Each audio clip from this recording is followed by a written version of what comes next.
Hi everyone, Dave Prouse once again with a video about how to prevent smartphones from catching fire. Let me begin by saying that smartphone fires are very rare. You could live to be 100 years old and never come into contact with a person that had their smartphone catch fire. Often it is due to user error, but sometimes it is because of a manufacturer defect. In the event of a manufacturer recall, due to possible fire, you might find that only one out of, say, 50,000 phones was actually affected. As a result of recent events, I have received several emails from concerned mobile device owners, so I decided to do a quick video about the subject. Now, if you are very concerned about your device, you can check for recalls at the manufacturer's website, or if you're in the United States, go to the Consumer Product Safety Commission website at this link. Now that that's out of the way, charging cables and batteries are the biggest culprits when it comes to smartphone fires, but they are not the only ways a device can catch fire. Let's discuss 12 ways to prevent a smartphone from the unlikely scenario where it catches on fire. Most of these suggestions will also help prevent the phone from overheating. So it's kind of a dual purpose video. This list is not finite, but they are the most important from what I have experienced. Also, they aren't in any particular order, except for the first one, which is use the correct charging cable. This is the ultimate number one. Make sure you're using the charging cable and adapter from the manufacturer. And for example, this is a Samsung adapter and charging cable. And this cable plugs right into the adapter here. And this connects to the phone. So this we can see is the Samsung manufacturer cable.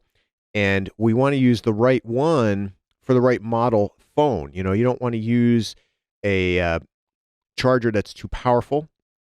You don't want to use one from say a tablet on your smartphone because the amperage might be too high.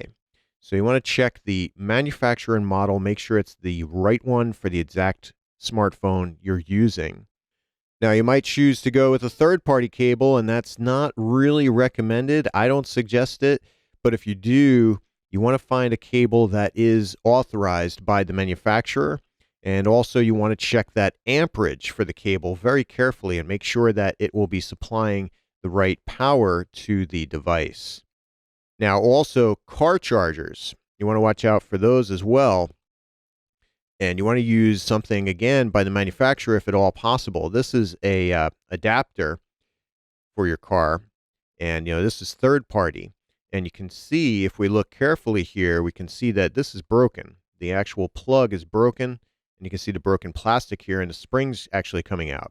And that's from the intense heat that was generated by what this was connected to, which was a cigarette lighter in the car. So you want to watch for car chargers as well, and use the correct one if at all possible from the manufacturer of the device. Now, one of the things that you can do to really help to prevent smartphone fires, if you're worried about it, is to not get the latest device. Watch and wait when it comes to the latest and greatest smartphones. For most of us, there's really no need to be an innovator at the top of the marketing pyramid. You don't need to be the first person to get these in most cases. So if you fall into that category like me and a lot of other people, just watch and wait and see what happens with smartphones over time, you know, possibly 6 months or more. And I always recommend this. I recommend it for software, for hardware, for operating systems, for devices, and so on. This helps you to find out if there are any problems with the device or the software. And in a lot of cases, you can save money because the price will come down over that time. So that's the ultimate number one. Use the correct charging cable. Number two, replace your smartphone's battery with the right type. And again, go with the manufacturer. If you do have to replace your battery, you want to use one that came from the manufacturer. The third-party stuff is where you can really fall into some problems. And even with the manufacturer, you can have some problems. but it's still best to go with the manufacturer, even if it costs more money. Now, smartphone batteries such as this typically last from 1 to 3 years, and you can do X amount of charging cycles. And a battery like this might be somewhere in the neighborhood of 500 charging cycles. And that could mean that it'll last for about 2 years if you charge it every day. So you can take a look at those charging cycles within the specs of the battery, and that'll kind of tell you when you really need to replace it.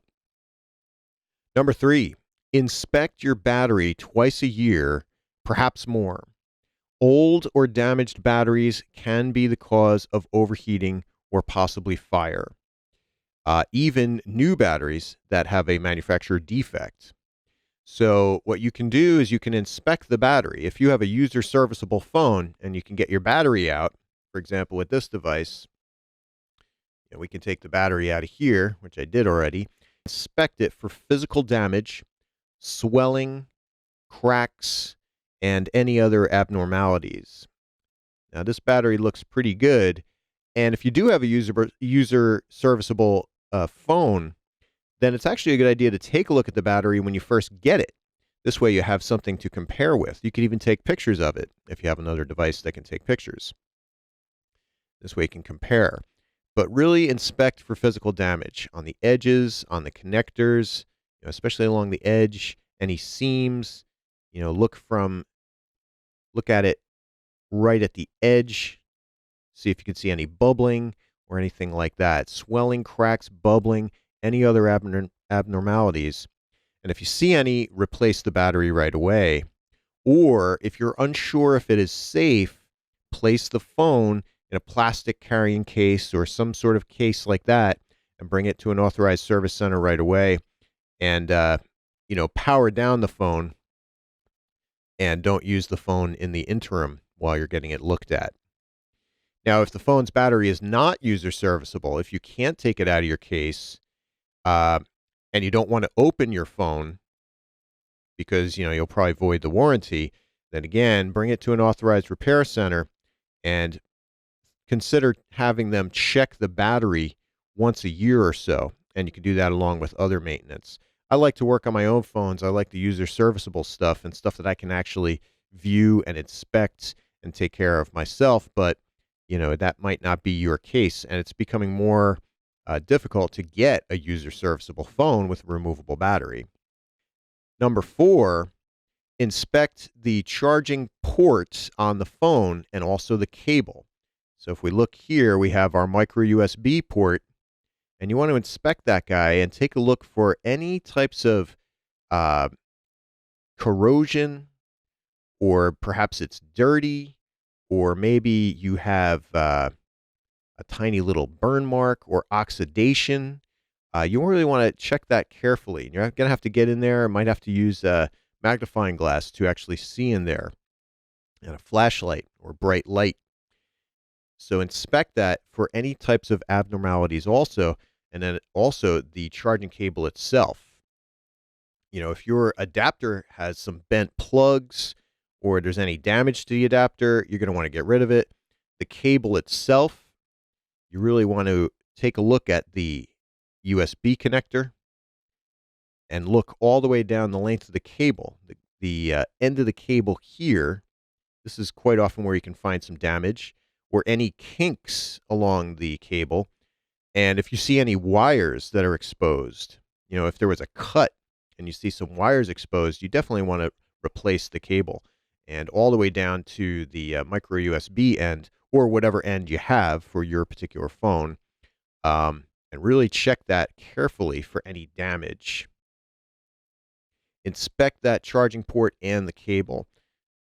Number 5 on the list, implement wise charging procedures. And there's a whole ton of these, and I'll give some.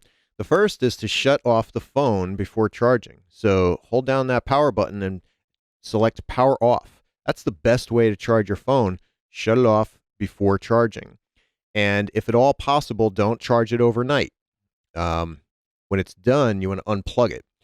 But shut it off before charging, or restart the phone before charging. And you really should restart your phone every day, because that's going to help it to run better, run more efficient.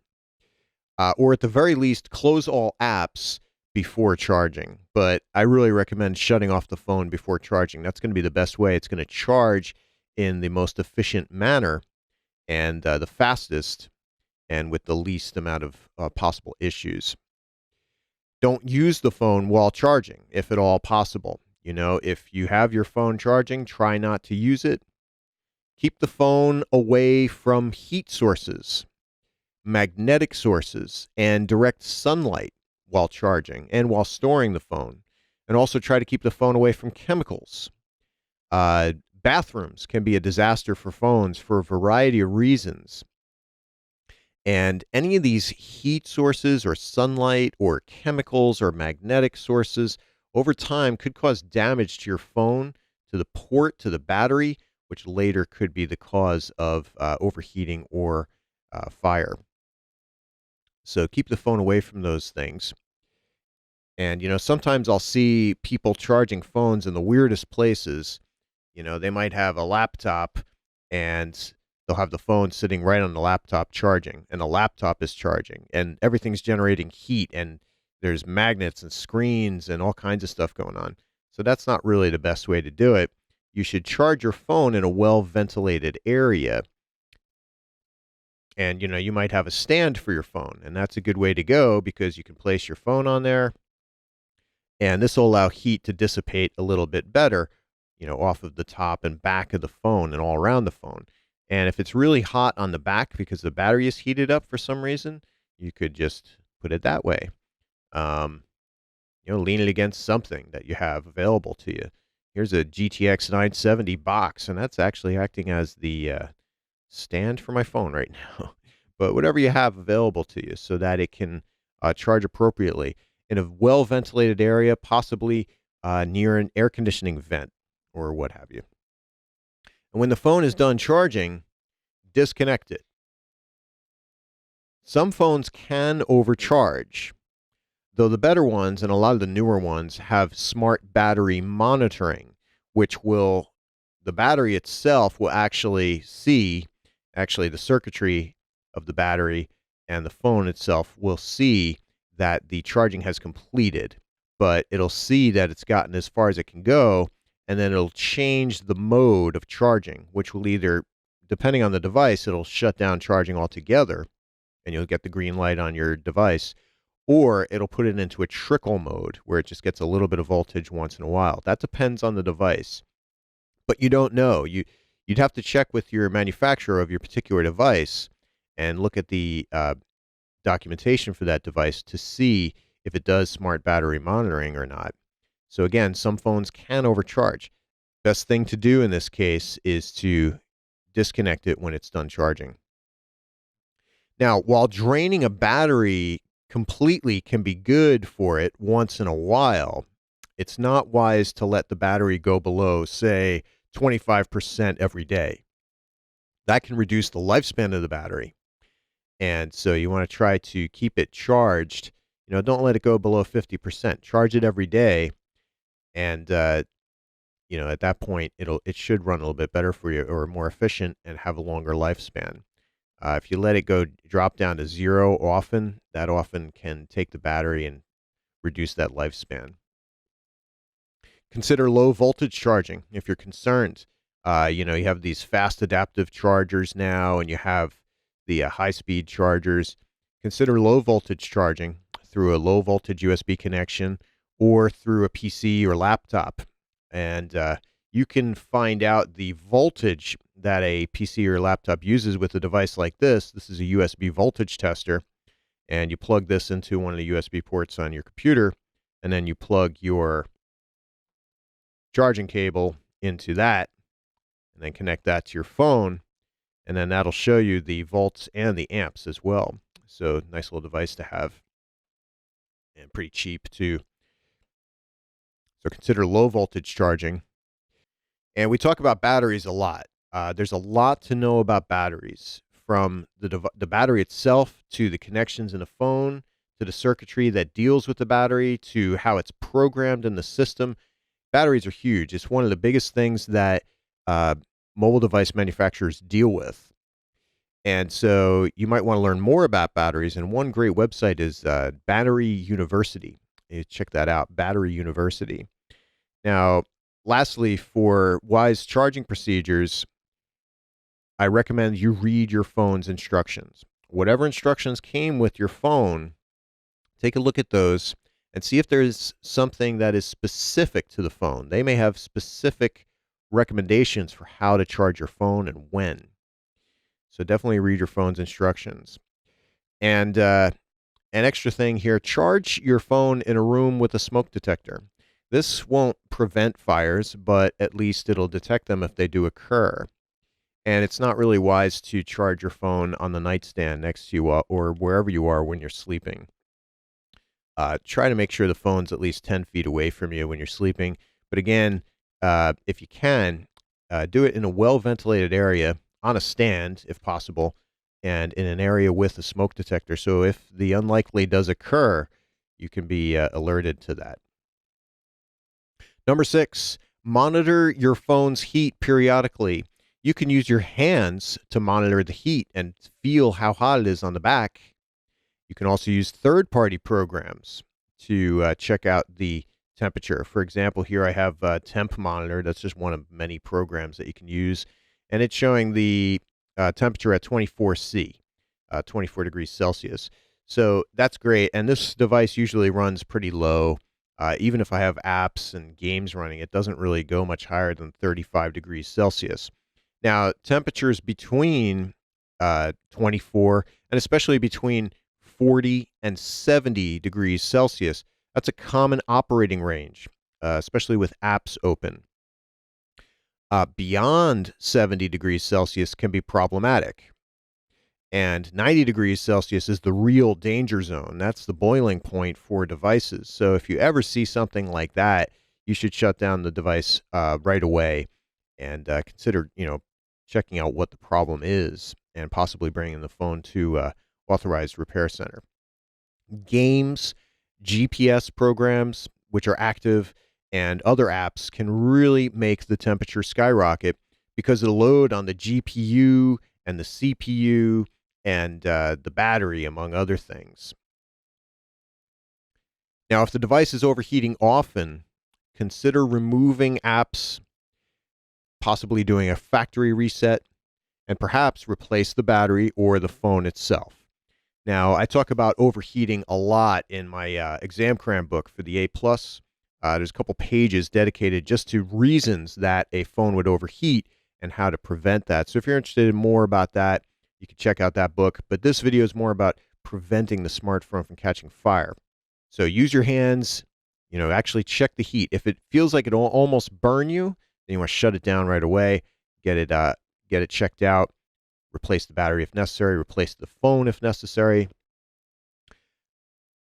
and use those third-party programs to monitor as well.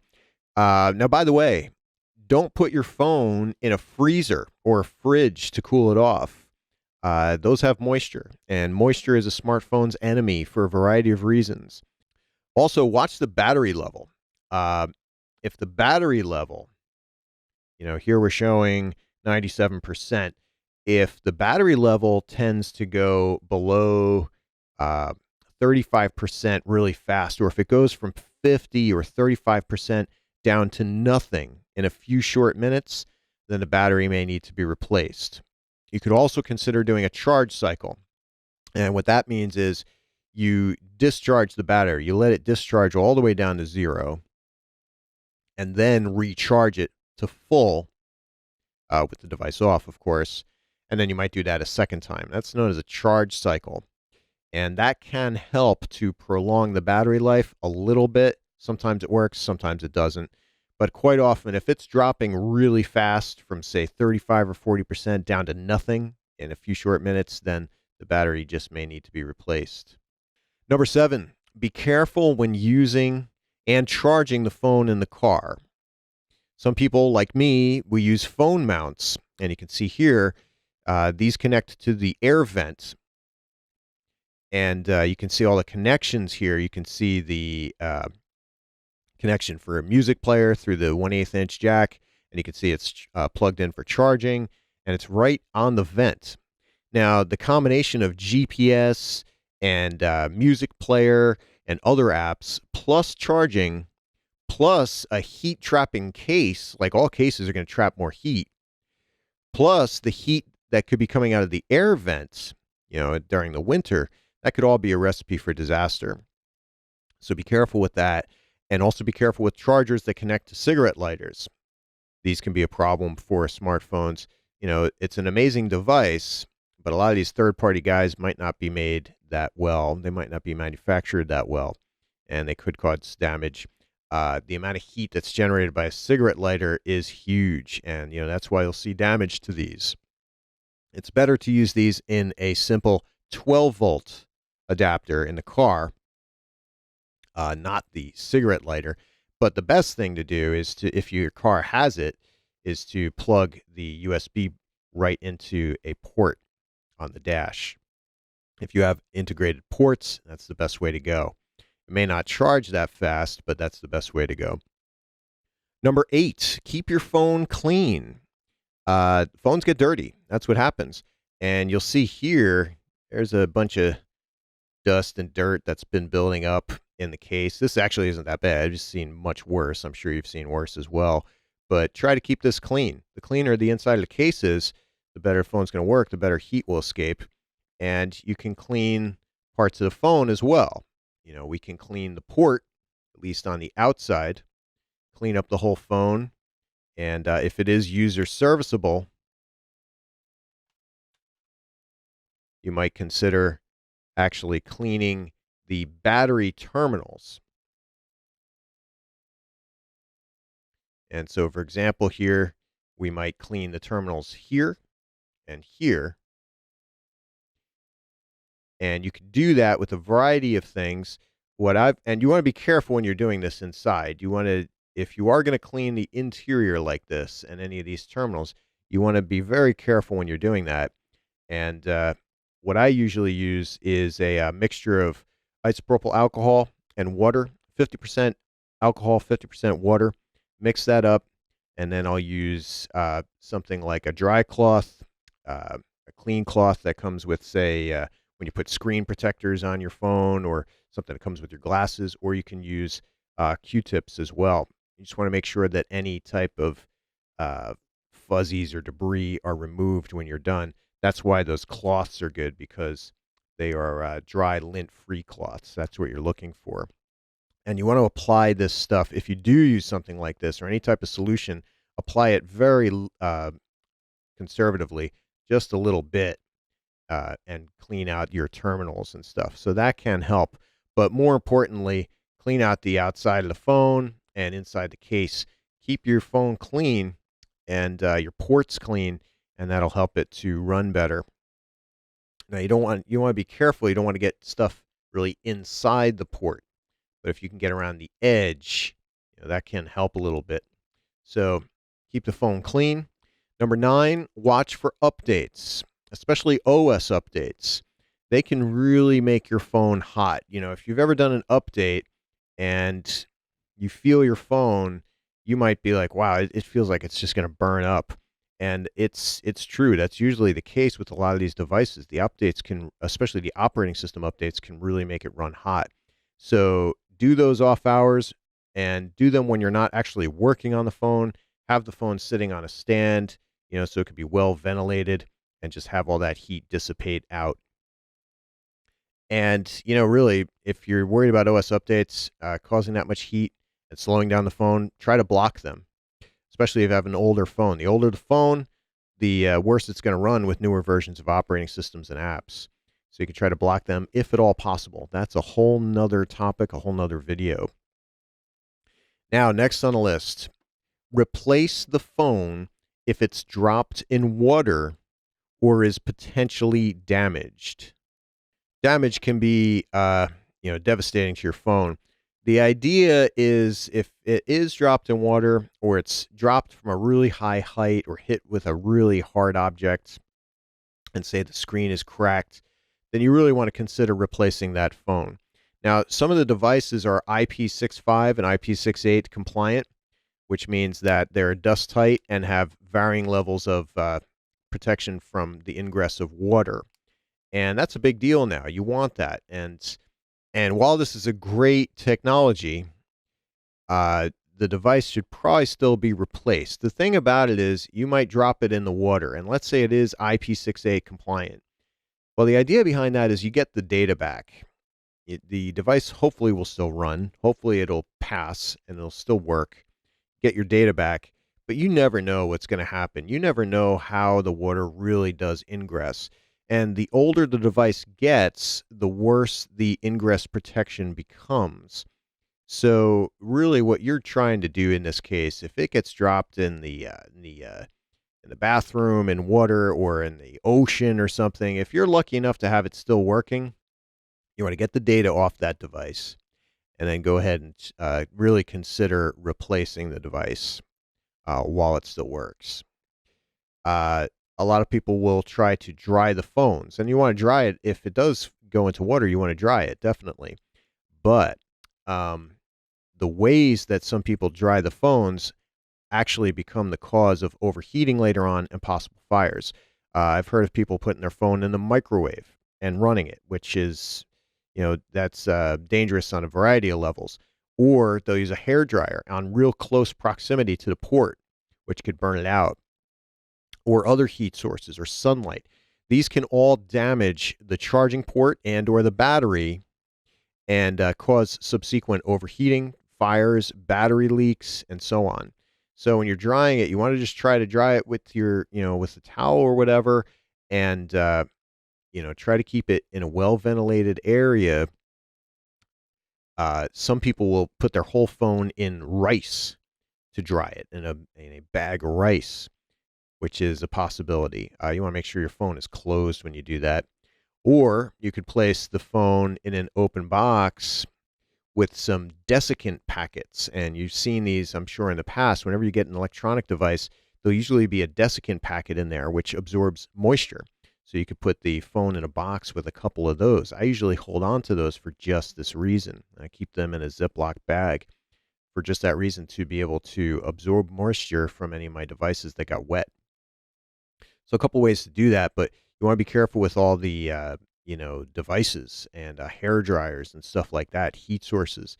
They can be bad for the device. Now, a severe drop or hit to the phone could cause damage to the battery that might not even be visible. You might inspect the battery and not even actually see any damage to it. And you might say, okay, looks good, looks like it always has, but there could be damage that you don't know about. And so if it does encounter a severe drop, there's not much protecting this battery. So even if you have a case like this, so if there is a severe drop or there's a hit, and especially if you get a cracked screen, I don't mean just a cracked screen protector, but a screen crack itself. If you get that, you really should consider replacing the phone, because there just might be damage, or at least consider replacing the battery. Okay, so that's number 10. Number 11, watch out for third-party waterproofers. This is becoming more common. You'll see guys that do this in their shops. If not done properly, waterproofing could cause the smartphone to trap the heat generated by the GPU and the CPU, the antennas, and so on. So you got to watch out for that. Big companies such as Samsung, they test their waterproofing techniques heavily in order to get their IP rating. And, with some other devices, it'll be an ISO rating. Either way, the testing is done by a lot of people, a lot of smart engineers, and with the right equipment, and they test over and over and over again with in a variety of ways. So big companies such as, say, Samsung or Apple or Motorola, they're really going to test this in depth. Third-party waterproofer, you don't know. You don't know what kind of machine they're using, or how they test it afterwards. And I really don't recommend it at all, to be honest with you. Now, some of them will waterproof the port area. Some of them will waterproof the entire device internally, which can be a total trap of heat on the CPU and GPU. So watch out for waterproofing. And number 12, be careful with third-party add-ons, especially modular ones. batteries, speakers, and so on that connect to the back of the phone. If they're not authorized, they might not work so well with the smartphone and could cause it to overheat. Not to mention that they can trap heat more because they often attach to the back of the phone. So be careful with that. Also, be careful with wireless charging. That's another discussion altogether. Approach that with caution. So use these methods to protect your phone and any other mobile devices that you might have, tablets, phablets, whatever. And for some people, the lucky number 13, the 13th possibility, is to avoid using the phone when not necessary. Turn it off. And once it cools, you reduce your risk of fire really to zero, virtually to zero. So that's another way to do this. Actually, shut down the phone altogether. That may sound like a crazy prospect to some of you, but it is a possibility, and a lot of people will do that. They'll just shut the phone off when it's not in use. So that's it for this video. I'm Dave Kraus. I hope you learned something from it and benefited from it. Thumbs up if you liked it, and subscribe if you like, and I'll see you at the next video.